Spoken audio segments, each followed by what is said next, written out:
দেখছেন? এটা হচ্ছে মায়া দেবীর কারাগার।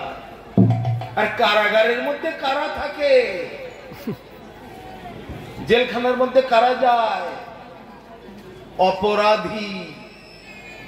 দেশে সরকার আছে, সরকারের নিয়ম যারা ভঙ্গ করে, সরকারের আইন যারা অমান্য করে, তাদেরকে সরকার পুলিশের হাতে তুলে দেয়, আর পুলিশ এনে তাদের জেলখানায় রেখে দেয়। আর জেলখানার যে জেলার সাহেব, তাকে সেখানে ভালো করে তালা আটকে রেখে দেয়, এর মধ্যে তুমি বন্দী হয়ে থাকো। এইবার তোমাকে কি শাস্তিটা কোথায় হচ্ছে? তোমার সেই স্বাধীনতা আর চলবে না। যা খুশি করব, যা কিছু খাবো, যেখানে খুশি যাব, যেমন খুশি করব, এটা হবে না। তোমার স্বাধীনতাটাকে হাত থেকে কেড়ে নেওয়া হবে। তা আমাদের এই জগৎটা হচ্ছে মায়া দেবীর জেলখানা। মানে জেলখানাটাকে ভগবান তার সেবাদাসী, তার ছায়া শক্তি দুর্গা দেবী, সে দুর্গা দেবীর হাতে তুলে দিয়েছে। তাই আমাদের এই প্রপঞ্চের নাম হলো দুর্গ। দুর্গ মানে দুর্গম স্থান। আরে দুর্গম স্থানের যিনি কর্ত্রী, তাকে বলা হয় দুর্গা। সবাই দুর্গা পূজা করেন, ভালো ভালো কাপড় চোপড় পরে একে অপরকে দেখাতে থাকেন, খুব আনন্দ করেন, খুব লক্ষ লক্ষ টাকা উড়িয়ে দেন, কিন্তু একবার জানেন না দুর্গা দেবীটা কে। দুর্গা দেবী হচ্ছেন আমাদের জেলখানার কর্ত্রী, জেলার সাহেব।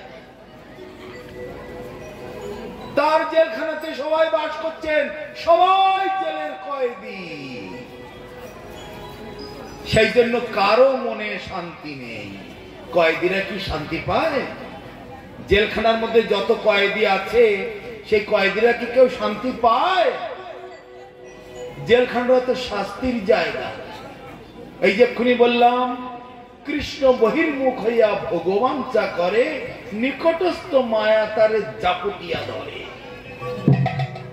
পিশাচি পাইলে যেমন মতিচ্ছন্ন হয়, এই মায়াগ্রস্ত জীবের হয় সেবাবুদয়। ভূতে ধরলে নিজের পরিচয় জানে না, তেমন ভাবে মায়া আপনাদের জড়িয়ে ধরেছে, নিজের আসল পরিচয় কেউ জানেন না। আর নেতা মন্ত্রী থেকে শুরু করে, দেশের সর্বশ্রেষ্ঠ নামি দামি ব্যক্তি থেকে শুরু করে, একেবারে পশু পক্ষী কীট পতঙ্গ, কারোর মধ্যে এই উপলব্ধি নাই। সবাই মনে করে আমি সবার থেকে ভালো, আমি সবার থেকে ভালো, আমি সব থেকে সুখে আছি। কিন্তু সুখ কি কেউ পাচ্ছে? এত বড় বিশ্ব ব্রহ্মাণ্ডে কোন প্রাণী আছে যে সুখে আছে? সবাই দুঃখে ছটফট করছে।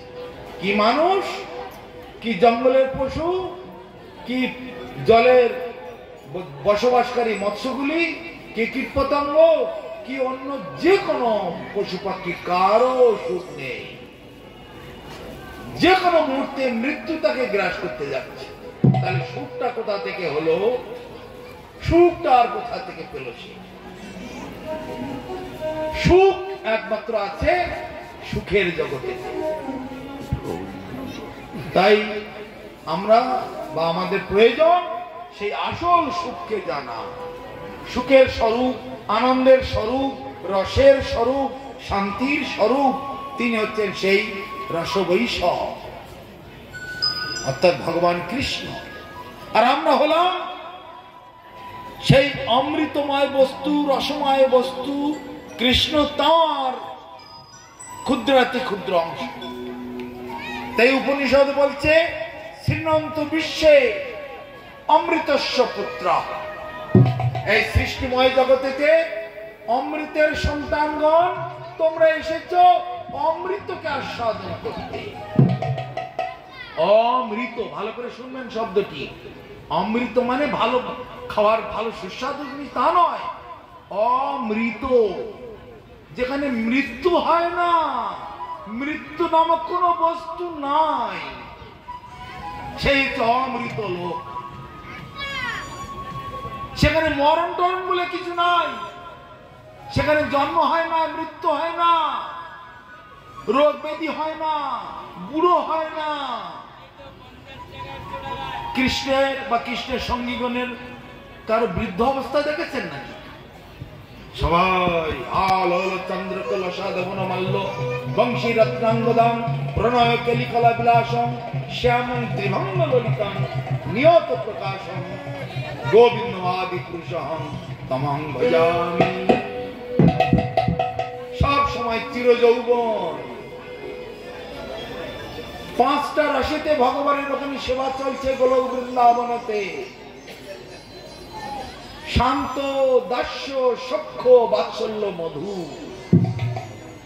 এই যে ছবিগুলো আপনারা দেখতে পেলেন ওপাশ থেকে রাসলীলা, এগুলো সব হচ্ছে মধুর রসের ছবি দেখছেন। তার এক ধাপ নিচে আছে সখ্য রস, ভগবানের সঙ্গে বন্ধুত্ব। তার এক ধাপ নিচে কি আছে? সেটা হচ্ছে বাৎসল্য রস। তার এক ধাপ নিচে দাস্য রস, আর তার নিচে আছে শান্ত রস। শান্ত, দাস্য, সখ্য, বাৎসল্য, মধু, এই 5টা রসেতে ভগবানের সেবা নিরন্তর চলছে। সেখানে জন্ম মৃত্যু কিছু না। আর আমরা এখানে মৃত্যুর ভয়তে ছটফট করছি। একটা ছেলে পাওয়ার জন্য মানসিক করছি, মেয়েটার বিয়ে হচ্ছে না, তার জন্য লোকের কাছে টাকা ধার চাইছি, ভালো ছেলে দেখতে যাচ্ছি, এইসব করে বেড়াচ্ছি। অত চরমেতে কিছুই না, সব যোগ বিয়োগ গুণ ভাগ করে নিটফল জিরো। আর সেই জিরোর পিছনে ঘুরছে দুনিয়ার বড় বড় হিরো। এত লেখাপড়া, এত টাকা পয়সা সঞ্চয়, এত লম্ব জম্প, যোগ বিয়োগ গুণ ভাগ করে বড় একটা জিরো। এর বেশি আর কিছু নয়। তাই আমাদের বৈষ্ণব কবি গাইছেন, হে প্রভু, তুমি যে ভব সমুদ্র সৃষ্টি করেছ, এই ভব সমুদ্রটা কেমন, বড় বিচিত্র। তুই হে জনমী পুন, তুই হে সমাওত সাগর লহর সমানা। সমুদ্রের ঢেউগুলো সমুদ্র থেকে উৎপন্ন হয়, আবার সমুদ্রেতেই বিলীন হয়ে যায়। কত না কত বড় বড় ঢেউ হয়। আপনারা আয়লার কথা শুনেছেন, সুনামির কথা শুনেছেন, সুপার সাইক্লোনের কথা শুনেছেন, আর আমফান, তুফান, কত কিসব নাম আপনাদের দেশে এখন হচ্ছে দিন না। সব তো ওখান থেকে জন্মাচ্ছে, আবার ওখানেই মিশে যাচ্ছে। কেউ কি কোনো ইতিহাস বা কিছু স্মরণ করে রাখতে পারছে? কটা স্মরণ করে রাখবে? অনন্ত কাল থেকে চলছে। এই নেতাদের, কর্তাদের বড় বড় স্ট্যাচু করছে। কটা স্ট্যাচু করবে? কজনের নাম স্মরণ রাখবে? আপনারা সবাই মাতা পিতার সেবা করেন, খুব ভালো। কটা মাতা পিতার সেবা করবেন? আপনার আগের জন্মের মা বাবা, এই জন্মের মা বাবা, তার আগের জন্মের মা বাবা, তার আগের জন্মের মা বাবা, তার আগের জন্মের মা বাবা, কোটি কোটি মা বাবা। কটা মা বাবা সেবা করবেন? অতএব যেখানে কোটি কোটি বার জন্ম আর মৃত্যু, সেখানে মা বাবারও কোটি কোটি বার প্রাপ্তি হচ্ছে। কটা মা বাবা সেবা করে পারবেন? কটা ভাই বন্ধু সেবা করবেন? তাই আমাদের শাস্ত্র কি বলছে, মহাপ্রভু কি শিক্ষা দিচ্ছেন? সেই সে পরম বন্ধু, সেই পিতা মাতা শ্রীকৃষ্ণ চরণে যেই প্রেম ভক্তি দাতা। প্রতি জন্মে পিতা মাতা ভাই বন্ধু সবে পায়, কিন্তু সাধু গুরু কৃষ্ণ বৈষ্ণব নাহি মিলে ভজ হইয়া। তাহলে ভাই বুঝে দেখো, প্রতি জন্মে একটা করে মা বাবা আছে। কুকুরেরও মা বাবা আছে, ছাগলেরও মা বাবা আছে, হাঁস মুরগিরও মা বাবা আছে, পাখিরও মা বাবা আছে, পোকারও মা বাবা আছে। মাতা পিতা ছাড়া তো কারো জন্মই হয় না। তে তো প্রতি জন্মেই পাওয়া যাবে, কিন্তু প্রতি জন্মে সাধু পাবে না, গুরু পাবে না, বৈষ্ণব পাবে না। সদ্গুরু চরণাশ্রয় করার সুযোগ পাবে না। এটা বহু ভাগ্যের ফলে পাওয়া যায়। তাই এখানে স্বধর্ম তৎপর, স্বধর্ম মানে জীব নিত্য কৃষ্ণ দাস, সেইখানে নিজেকে প্রতিষ্ঠিত করা, এর নাম স্বধর্ম। সেটাই ভগবানের দাস না হয়ে আমরা স্ত্রী পুত্রের দাস হচ্ছি, নেতা কর্তাদের দাস হচ্ছি, আমরা জনসাধারণের দাস হচ্ছি, প্রভাবশালী লোকের দাস হচ্ছি, পাড়ায় দাদা লোক গুন্ডা লোক তাদের দাস হচ্ছে। তাহলে কি হলো? আমাদের প্রভু তো সেখানে পড়ে রইল। এরা কি আমার প্রভু? তা নয়। মহাজন উপদেশামৃতে থেকে ভালো কথা আছে।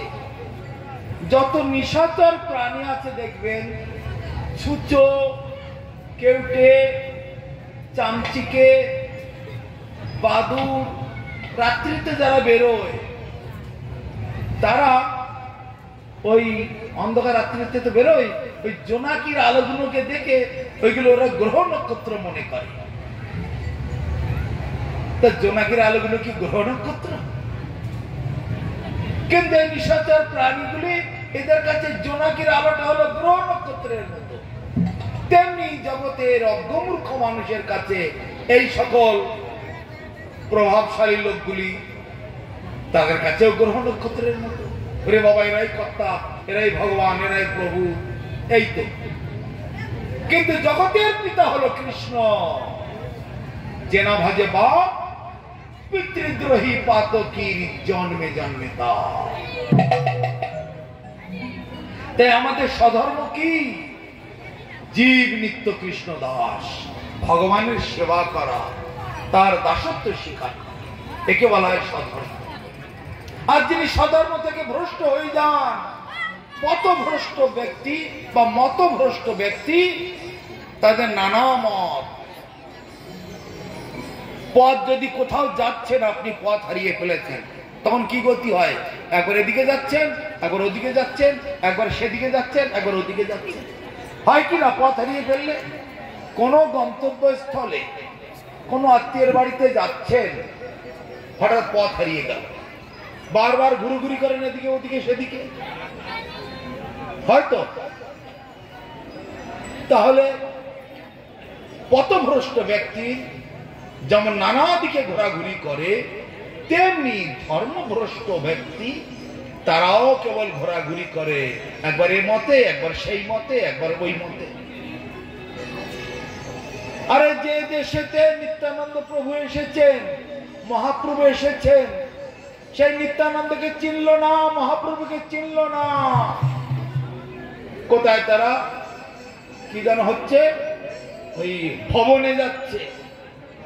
ভবন হয়েছে নাকি আজকাল? আবার ভবন। তারপরে আবার কেউ কেউ আবার কি করছে? আবার নামাজ পড়তে চলে যাচ্ছে। কেউ কেউ আবার অমুক মত তমুক মত এই করেছে।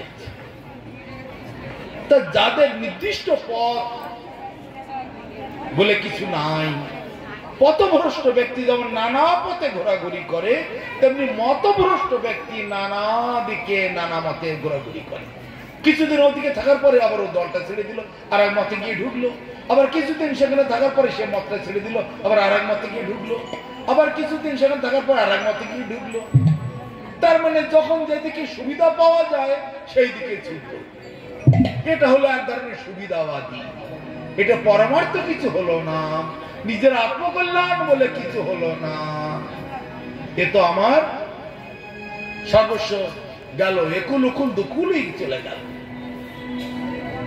অতএব পথভ্রষ্ট ব্যক্তিদের বা মতভ্রষ্ট ব্যক্তিরা যখন ঘুরে ঘুরে বেড়ায়, গন্তব্যস্থলে পৌঁছতে পারে না, ত্রিতাপ জ্বালা কেবল ভোগ করতে থাকে।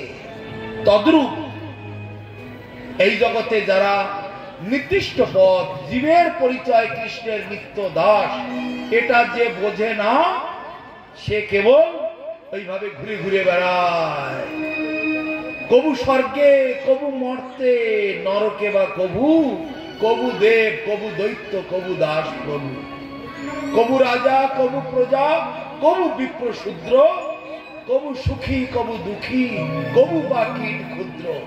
এইভাবে 84 লক্ষ জনি ভ্রমিতে ভ্রমিতে অবশেষে কুল কিনারা পাওয়া যায় সাধু গুরু বৈষ্ণবের কৃপাতে।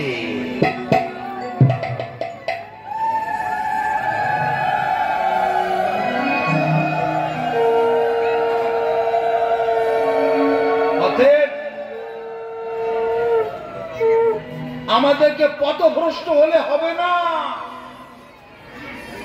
তাহলে জগতে এগুলো সব বেকার তা আমি বলছি না। কর্ম অনুসারে যে যেমন কর্ম করে সেরকমই পথে চলে যায়, যে যেমন কর্ম করছে সেই রকম ফলটি পাচ্ছে। তাহলে আমাদের আসল স্বরূপ যদি আমরা না চিনতে পারি, নানা মত নানা পথ সেদিকে চলে যাব। চরমেতে যোগ বিয়োগ না করে কিছুই হলো না। এই সধর্ম তৎপর হতে হবে। আমি কোথা থেকে এলাম? বড় বড় জ্ঞানী গুণী লোককে যদি বলা হয় কার কত বয়স, কেউ বলবে আমার 50 বছর, কেউ বলবে 60 বছর, কেউ বলবে 70 বছর, 80 বছর। বেশ ভালো, তার আগে কোথায় ছিলে? আর কোনো উত্তর নেই। কেউ কেউ হয়তো অতি কষ্ট বলবে তার আগে আমি আমার মায়ের গর্ভে ছিলাম। আচ্ছা, তোমার মায়ের যখন জন্ম হয়নি তখন কোথায় ছিলে? হ্যাঁ, কি আবার কি করে বলবে? এই তো তার নিজের পরিচয় যদি না জানে তার কখনো কল্যাণ হবে না। আমি কোথা থেকে এলাম, হঠাৎ আমি এখান থেকে মরে যাব, মরে কোথায় যাব তাও কেউ জানে না। তাহলে কিসের জ্ঞান, কিসের বিদ্যা, কিসের এত লেখাপড়া? মহাপ্রভু এক কথায় বলে দিলেন, সেই সে বিদ্যার ফল জানিও নিশ্চয়, কৃষ্ণ পাদ পদমে যদি চিত্ত বৃত্ত রয়। সেই হচ্ছে শিক্ষিত ব্যক্তির পরিচয়। তিনি হলেন বুদ্ধিমান, তিনি হলেন জ্ঞানী, তিনি হলেন সঠিক বিচারের মানুষ, যার বিচার ভাবনা বুদ্ধি সিদ্ধান্ত ভগবানের চরণে স্থির হয়েছে।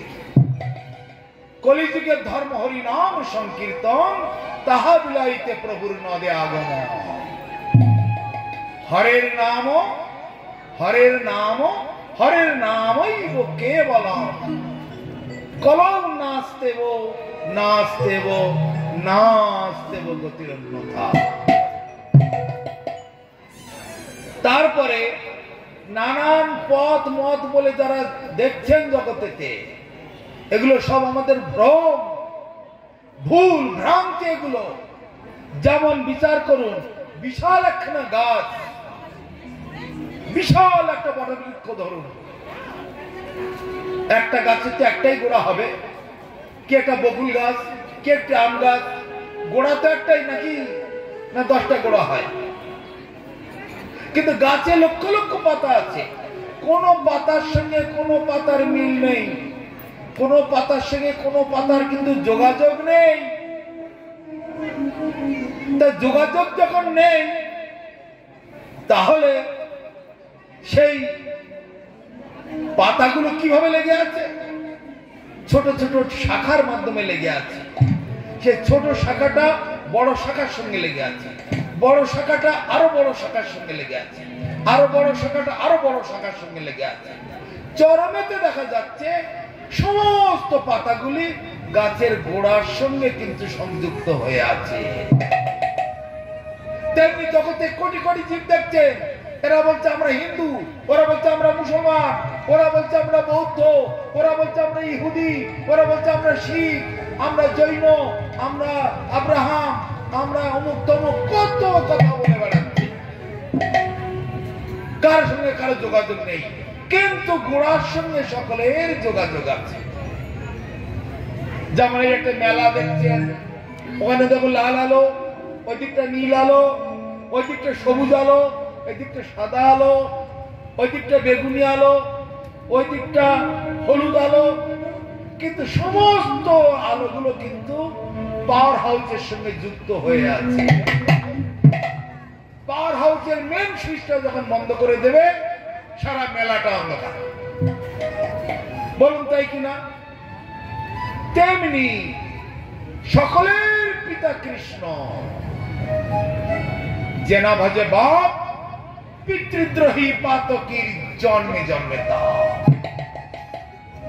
কৃষ্ণ ভজন না করলে কোন রাস্তা নেই। তাই মহাপ্রভু বলছেন কর্মী, জ্ঞানী, যোগী, সন্ন্যাসী, ব্রহ্মচারী, হিন্দু, মুসলমান, খ্রিস্টান, বৌদ্ধ, জৈন, ইহুদি যে যে জন সংহার করিব সবে যদি না করে কীর্তন। যে যে মত পথ হও না কেন, যদি হরিনাম না করো আমি সব সংহার করে দেব। কেননা এটা কলিযুগ। এখানে হরিনাম করবার জন্য ভগবান আবির্ভূত হয়েছে। সেই হরিনাম না করলে সব ভগবান ধ্বংস করে দেবেন।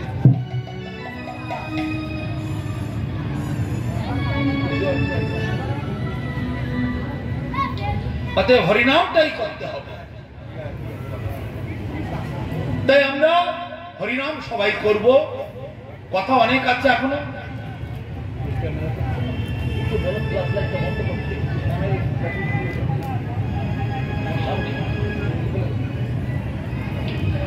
তাহলে আমাদের কর্তব্যটা কি আছে?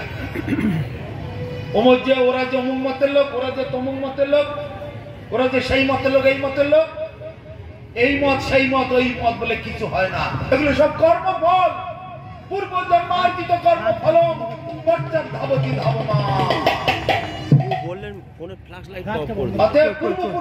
কর্মফল, যে কর্মফল অনুসারে সবাই আমরা নানা পথ, নানা মত, নানা রাস্তা ধরে চলছি। এইগুলো আমাদের কর্তব্য নয়। এত নানা মত পথের লোক আমরা নয়। আমাদের সকলের একটাই পথ, একটাই মত, সকলের আত্মা একটাই।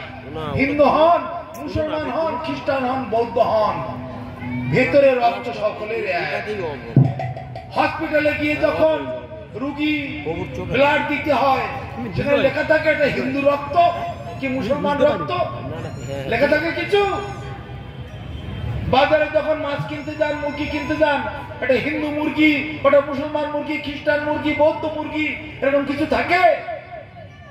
সে বেলায় কিছু নেই। মানুষের এগুলো হচ্ছে ভ্রম, এগুলো ভুল ধারণা। জন্ম জন্মান্তর এইভাবে ভুলের মধ্যে চলছে। সেই জন্য মহাপ্রভু এসে কলির প্রথম সন্ধ্যাতে মহাপ্রভু আসলেন। কালক্রমে ধর্ম এইভাবে আবৃত হয়ে গেলেন। ধর্ম জগতে অধর্মেতে পাপেতে পরিপূর্ণ হয়ে গেল। তাই মহাপ্রভু এসে পুনরায় তাকে জাগিয়ে তুললেন আমাদের উদ্ধারের জন্য। জীবের উদ্ধার লাগি নন্দসুত হরি জগতে ফিরেন গুরু রূপ ধরি। অতএব সেই নন্দসুত হরি জগতে গুরু রূপ ধারণ করে আপনি আচরি ধর্ম জীবের শিখায়, আপনি না আচরিলে শিখানো না যায়। তিনি গুরু রূপ ধারণ করে জগতে ভ্রমণ করতে থাকলেন, সকলকে শিক্ষা দিতে লাগলেন। স্বয়ং ভগবান মানুষের রূপ ধারণ করে মানুষের মধ্যে মানুষের মতো করে চলতে লাগলেন। মানুষকে সেবা পূজা শিখালেন, মানুষকে হরিনাম করা শেখালেন, ভগবানের নিজের নাম এইভাবেতেই জগতে তিনি প্রচার করতে লাগলেন। আর সেই পরম্পরা, সেই ধারা আমরা আজও আমাদের গুরুবর্গের মাধ্যমে পেয়েছি। তাই ভগবান কৃষ্ণ অর্জুনকে যখন বলছেন এবং পরম্পরা প্রাপ্ত বিমং রাজস্বয় বিদু, হে অর্জুন, এইভাবে গুরু শিষ্য পরম্পরা ক্রমে এই জগতে এই দিব্য জ্ঞান, শাশ্বত জ্ঞান, সনাতন জ্ঞান এই জগতে আবির্ভূত হয়েছে। তাই সেই মহাপ্রভুর একটা মহিমা কীর্তন করেন দেখি। মহাপ্রভুর কোন কীর্তন আপনার জানা আছে? যদি গৌর না হইতো, জানেন? কোন গান জানেন?